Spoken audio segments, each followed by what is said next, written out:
There Will Be Blood is not just a great film, but it is a film that defines what America and our greater world as a whole was, is, and always will be, making it one of the most important films of all time.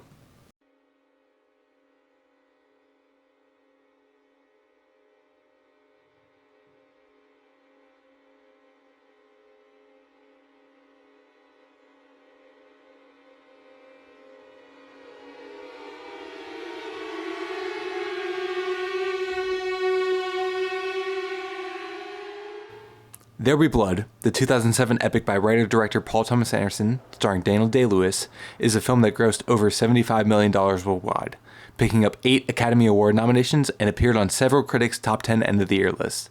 It was the most mentioned film by various publications when looking at top 10 of the decade list, appearing on almost 50% of critics' lists and being ranked the #1 film of its decade by 5 of them. In 2016, it was picked as the 3rd best film of the 21st century by over 150 film critics around the world. Why is this? Is it due to Paul Thomas Anderson's spectacular writing and directing, which was a step up from him on all accounts, after a 5-year hiatus post his strange romantic comedy with Adam Sandler, Punch Drunk Love? Is it due to Daniel Day-Lewis's unbelievable transformative performance as Daniel Plainview, one that secured his 2nd Best Actor award at the Academy Awards? Is it Robert Elswit's cinematography that perfectly captures the wide vistas of Marfa, Texas, where the film was shot? Or is it the booming soundtrack from Johnny Greenwood, lead guitarist of Radiohead and first-time film composer at the time, that echoes throughout the film and perfectly mimics the feeling each scene gives you? All of these things, and more, are special and make the film incredibly memorable, but I think it's bigger than the sum of its parts. In this video, I'm going to analyze what makes this film so timeless. There's a reason it's remained so relevant in the eyes of many people, and it's not just because it's an incredible piece of work, as many great films before it have slipped through the fingers of society and lost relevance as time passes on. This one has not. Before we look at what really makes this film so special, it's important to dig into the context and background of the film first. There Will Be Blood was released in December of 2007. The film is set in the late 1800s, early 1900s, Southern California, and follows oil prospector Daniel Plainview in his quest for ultimate money, power, and success.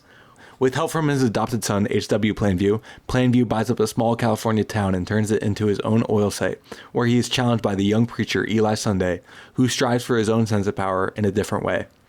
The two battle both physically and mentally throughout the lengthy runtime, their two ideals, Daniel's being money and power, Eli's being religion, ultimately leading to a final confrontation between the two that is a total showstopper. Did you think your song and dance and your superstition would help you, Eli? I am the 3rd revelation. I am who the Lord has chosen. Because I'm smarter than you. I'm older. I'm your old friend, Daniel! I'm not a false prophet! Help me, please! Sniveling boy! I am the 3rd revelation! I am the 3rd revelation! I told you I would eat you! We're family! I told you I would eat you up! We're brothers! We're brothers!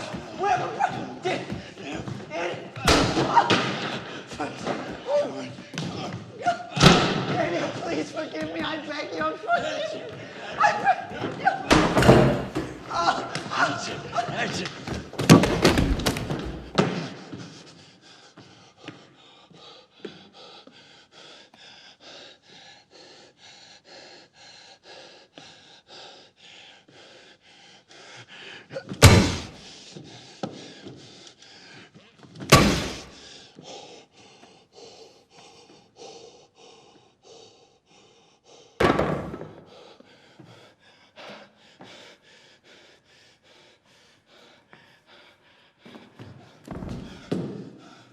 There Will Be Blood is Paul Thomas Anderson's 5th feature film. This film was a departure in every way for Anderson, as his earlier films very much lean into their comedic elements. However, There Will Be Blood is incredibly funny when you look at it through the comedic lens. I drink your milkshake.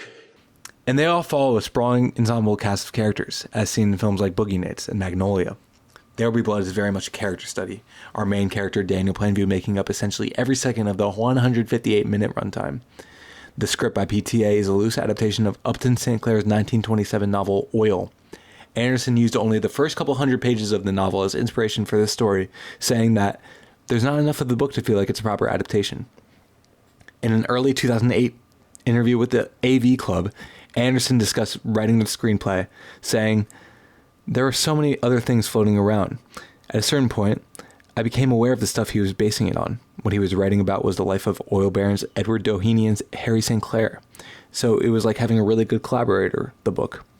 This is another reason why this project was so out of left field for the filmmaker. It was his first time adapting someone else's work. He ultimately made it his own, as it's a very loose adaptation, but still, he very much was not working with his original material when thinking of the story. He has only done this once more since, with his very faithful adaptation of Thomas Pynchon's perplexing novel under the same name, 2014's Inherent Vice. The film began production in June of 2006, shooting on a ranch for 3 months in Marfa, Texas. Famously, it shot very close to the other masterpiece of 2007, Joel and Ethan Coen's No Country for Old Men, another adaptation in its own right, and another film that tells us a lot about America, greed, and capitalism. Famously, the crew of Anderson's film were testing the mechanics on the great oil derrick explosion scene that takes place about an hour into the film, and the smoke of the fire created from that actually led to the production on No Country being shut down for a day due to the smoke drifting into the production. Funnily enough, these two films would battle head-to-head at the 2008 Academy Awards, with each film receiving 8 nominations, each getting recognized for Best Picture. No Country took home the biggest awards of the night, including Best Picture and Best Director for the Coens, ending up with 4 on the night, while There Will Be Blood only won 2. Thankfully, this hasn't diminished this film's acclaim and success, as the film has stayed celebrated and relevant, as we'll discuss, over the years. A huge inspiration for this film on Anderson was John Huston's 1948 The Treasure of the Sierra Madre, a film that PTA himself has cited as his favorite film ever made. Anderson watched the film practically every night before bed while making There Will Be Blood, and PTA would send Daniel Day-Lewis clips of Huston himself, which inspired his performance as Plainview, alongside Humphrey Bogart's central performance in the film. There Will Be Blood shares very similar themes to Sierra Madre, and acts as a sort of spiritual sequel in a way, as Anderson's film is very much commenting on the same things Huston's film was commenting on, just decades apart, and this goes into why There Will Be Blood remains so relevant. The film was noted at its time of release as being an amazing representation of the inherent presence of capitalism and greed in America, with Plainview himself representing a lot of politicians, business moguls, and people of higher power. This certainly has remained the same over the passing years, and in fact, it's gotten even more relevant. So why is this film so timeless? Why is it still so celebrated, acclaimed, discussed, and watched today? This film tackles many rich themes: religion, faith, family, but mainly capitalism and greed. This is all explored through Daniel Plainview, his quest for power and success, and what he'll do to gain it. Throughout the entire opening 14 minutes that features 0 dialogue, we watch and watch and watch Daniel do literally whatever it takes to achieve his goals. We start with him digging deep in oil holes, mining away endlessly with the hope of striking oil. We soon watch him fall down one of these holes, breaking his leg in the process. Cut to Daniel, now somehow out of the hole, dragging himself through the dirt away to the next site. Through just this opening, we see what this man will do for success. He will literally drag himself there.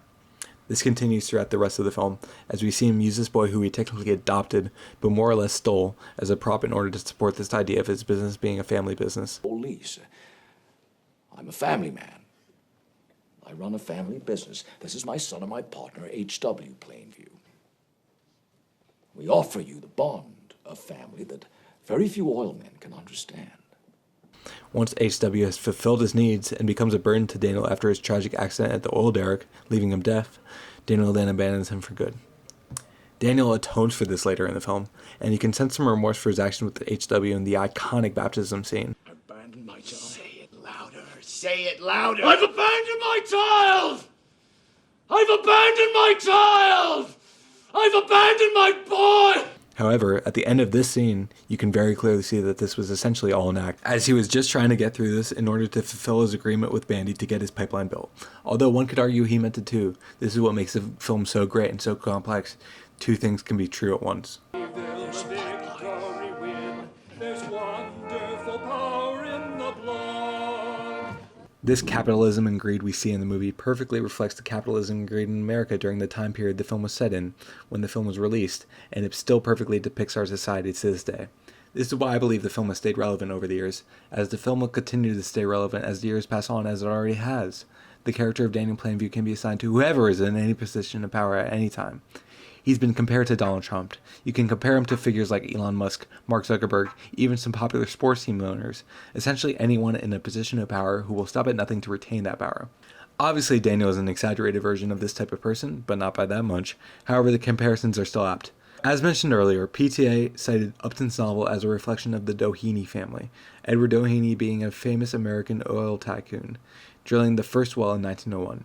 The famous milkshake speech from Plainview near the very end of the film was actually taken from something relating very closely to Doheny himself. In a 1924 congressional hearing regarding the Teapot Dome scandal, Senator Albert Fall, someone who was bribed by Doheny out of New Mexico, uttered the phrase, "Sir, if you have a milkshake, and I have a milkshake, and my straw reaches across the room, I'll end up drinking your milkshake." Anderson, of course, made this his own in a very special way. If you have a milkshake, and I have a milkshake, and I have a straw, there it is. That's a straw, you see. Watching. And my straw reaches across the room and starts to drink your milkshake. I drink your milkshake.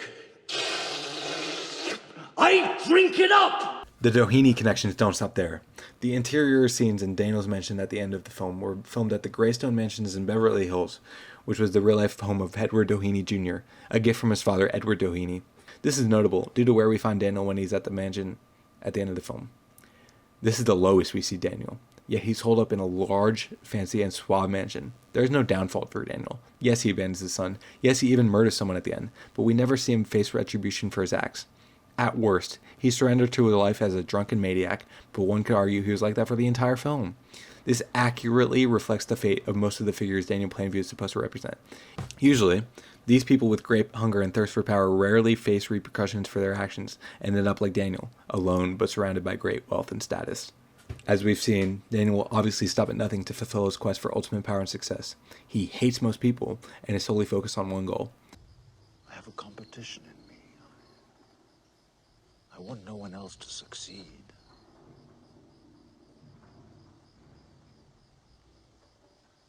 I hate most people. However, once he achieves that goal, he isn't satisfied. This pursuit for power is something that is never ending. No amount of money, land, power, success satisfies Daniel, as seen by the end scene with Eli, where he continues to taunt and abuse Eli in order to get a deal made in his favor, even though he's already incredibly successful, holed up in his large mansion. This aspect of Daniel perhaps connects him to these real-world figures the most, as once there's a taste of power in these people's mouths, they continue to search for it, to an unhealthy and never-ending degree. A prime example of this is Elon Musk. His purchasing of Twitter, now stupidly titled X, is a clear showing of someone already successful who thirsts for power buying something just for the sake of owning it. Musk and many other powerful figures continue to search for this power, even though they've already got it, just like Daniel Plainview. In a 2017 article for The Ringer, celebrating the 10-year anniversary of the film, Sean Fennessy wrote this on Anderson's reflecting on the real world with his works. Anderson is nothing if not a master synethist, bending the arc of history to fit his fascinations, whether the subject is an oil man, porn star Johnny Watt, or the origins of Scientology. What Fennessy identifies here is key to why Anderson is such a celebrated filmmaker. He makes films that are both original, but also reflect someone or something in society that essentially everyone can understand. And that is why There Will Be Blood has taken on the legacy that it has, as it's a real reflection of how capitalism and greed is present in our world, and that will remain true until the end of time. There Will Be Blood is a timeless masterpiece, as it seems will stay relevant forever. The themes of the film have only become more real, to the point of being terrifying in how real they are, and it will only continue to be relevant in our world. It's not just an amazing film, it's a film that reflects our society, and those films are the ones that get remembered until the end of time. There Will Be Blood is a piece of cinema for the history books for that reason alone. And so, this is why There Will Be Blood is a film that defines America and our greater world, and why I believe it to be one of the most important films ever made.